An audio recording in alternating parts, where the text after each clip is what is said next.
Hai sahabat milenial, perkenalkan kami dari kelompok 3 ODP BNI akan mempresentasikan bagaimana metode pengambilan keputusan dalam situasi VUCA. Buat kalian, pasti banyak yang belum tahu apa sih itu VUCA. Oleh karena itu, nonton ya broadcast kami.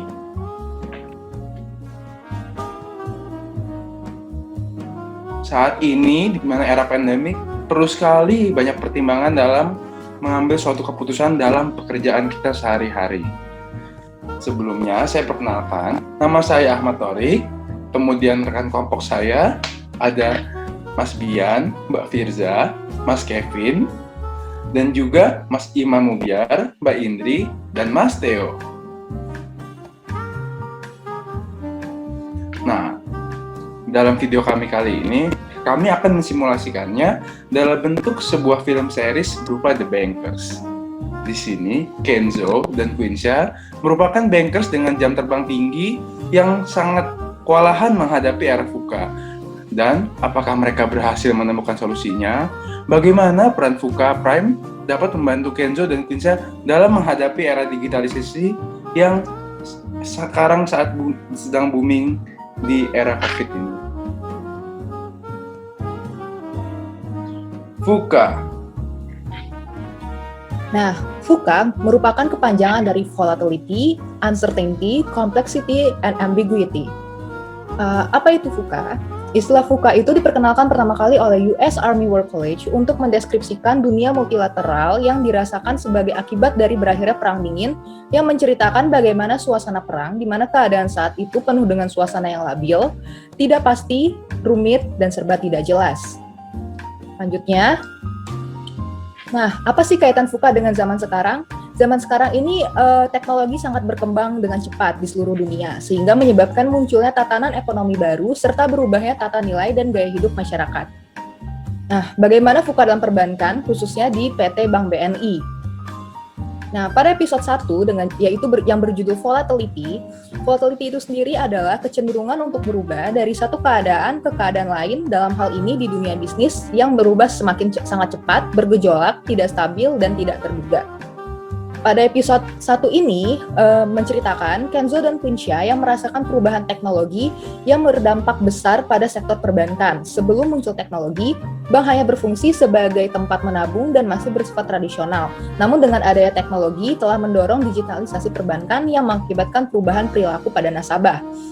Digitalisasi perbankan ini mendorong masyarakat untuk melakukan transaksi secara cashless sehingga jumlah nasabah yang berkunjung kantor cabang menjadi berkurang. Digitalisasi secara langsung telah mengubah perbankan menjadi lifestyle nasabah yang bisa dilakukan kapanpun dan dimanapun. Nah, untuk episode 2, Uncertainty. Masa depan itu penuh dengan ketidakpastian. Sejarah dan pengalaman masa lalu kita tidak lagi menjadi relevan dalam memprediksi probabilitas dan sesuatu yang akan terjadi ke depannya. Uncertainty bermakna sulitnya memprediksi isu dan peristiwa yang terjadi sedang saat ini. Sebagai contoh, perkembangan teknologi mengakibatkan disrupsi digital dalam dunia perbankan yang menimbulkan banyak ketidakpastian dalam bisnis perbankan. Kenzo dan Quincia selaku RM yang sering menghadapi ketidakpastian dalam penyaluran dana dalam bentuk kredit. Hal ini disebabkan jatuhnya sektor-sektor perekonomian di era COVID-19 ini. Seperti pada saat COVID-19, mereka sangat amat mengalami kesulitan dalam memprediksi dan menilai nasabah yang layak untuk mendapatkan fasilitas pinjaman, serta masifnya disrupsi teknologi yang memaksa setiap pemain dalam bisnis tidak dapat memastikan keberlangsungan usahanya yang sedang berjalan. Kita masuk ke episode 3, yaitu menceritakan tentang complexity, di mana sebuah situasi terdapat banyak sekali variabel dan bagian yang saling terhubung. Dalam episode ini diceritakan bahwa Kenzo dan Quincia merupakan seorang RM dari bank yang kerap kali dipusingkan dengan berbagai macam sistem dan hierarki yang kompleks, termasuk dalam hal birokrasi dan regulasi, sehingga dalam menjalankan perannya sebagai pegawai bank menjadi kurang maksimal. Dalam episode 4, yaitu terkait ambiguity, di sini terdapat kekaburan realitas, potensi salah membaca dan makna beragam dari berbagai kondisi, serta kebingungan dalam membaca sebab dan akibat suatu peristiwa. Dalam episode ini, Kenzo dan Quincia sebagai RM seringkali melakukan kekeliruan dalam memberikan keputusan kredit. Padahal mereka melakukan pekerjaan sudah sesuai prosedur kredit.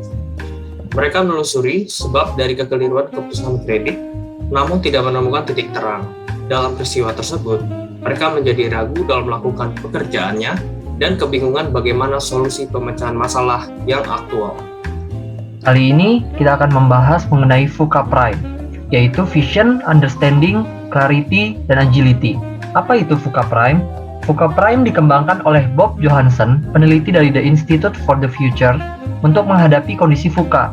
Dalam penerapannya, VUCA Prime dapat diibaratkan sebagai sebuah perjalanan, yaitu Vision sebagai suatu destinasi untuk menghadapi volatility, Understanding sebagai suatu peta untuk menghadapi uncertainty, Clarity sebagai suatu rute atau jalur untuk menghadapi complexity, dan Agility sebagai suatu strategi untuk menghadapi ambiguity. Pada episode 5, kita akan membahas mengenai vision, yaitu perusahaan dapat menghadapi cepatnya perubahan dengan memiliki suatu visi yang jelas. Adanya visi membuat perusahaan tetap fokus mencapai tujuan walaupun banyak rintangan dan perubahan pada saat pencapaian tujuan tersebut. Pada episode kali ini, Kenzo dan Quinsa, sebagai pegawai Bank BNI yang memiliki hasrat untuk berinovasi tinggi, mengusulkan perubahan terkait visi BNI agar memiliki tujuan yang lebih baik di masa depan. Usulan yang diberikan adalah menjadi lembaga keuangan yang unggul dalam melayani dan kinerja secara berkelanjutan. Dari visi tersebut, Bank BNI dapat menentukan tujuan apa yang ingin didapatkan di masa depan untuk menghadapi setiap perubahan yang terjadi. Pada episode kali ini, kita akan memahami tentang understanding. Apa sih understanding itu? Yaitu membawa semua anggota tim berbagi cara atau pola pikir yang sama dalam membangun pengertian dan pemahaman yang selaras agar dapat berkontribusi untuk kesuksesan organisasi. Nah, pada episode ini, Kenzo dan Quinsa membangun pengertian dan pemahaman yang sama dengan prinsip-prinsip yang mempromosikan praktek dan komunikasi aktif yang melibatkan banyak pihak. Hal ini membutuhkan komunikasi dua arah secara terus-menerus. Selanjutnya kita masuk ke U dari VUCA Prime, C dari VUCA Prime yaitu Clarity. VUCA sudah menciptakan sebuah kompleksitas luar biasa dalam kehidupan sehari-hari organisasi. Organisasi perlu menjaga komitmen bersama untuk melakukan penyederhanaan, yaitu atau simplicity. Episode kali ini, Kenzo dan Quinsa sebagai pegawai BNI harus memiliki komunikasi yang jelas untuk memahami arah tim dan organisasi. Kenzo dan Quinsa sudah menghadapi kompleksitas birokrasi dan regulasi yang sudah ada di dunia perbankan. Kenzo dan Quinsa selanjutnya perlu meningkatkan kejelasan yang ada di internal BNI dengan membangun integritas data dan informasi internal organisasi. Pada episode 8 kali ini, yaitu adalah Agility. Agility adalah kelincahan menghadapi perubahan, tuntutan konsumen, dan menghadapi perkembangan baru yang tiba-tiba muncul. Pada episode kali ini, yaitu episode terakhir sebagai pegawai Bank BNI, Kenzo dan Quinsa harus agile dalam melakukan segala pekerjaan. Jika melakukan kegagalan, itu bukanlah sebagai masalah. Kenzo dan Quinsa harus cepat beradaptasi dengan segala kondisi yang terjadi. Jika Kenzo dan Quinsa beradaptasi dengan cepat, maka dapat diartikan bisa mengambil keputusan dari banyak alternatif yang ambigu dan kemudian beralih pada alternatif lainnya jika sebelumnya tidak optimal. Dengan berakhirnya episode 8 ini, berakhir juga perjalanan Kenzo dan Quinsa dalam menghadapi VUCA dan VUCA Prime. Sekian presentasi dari kami. Terima kasih.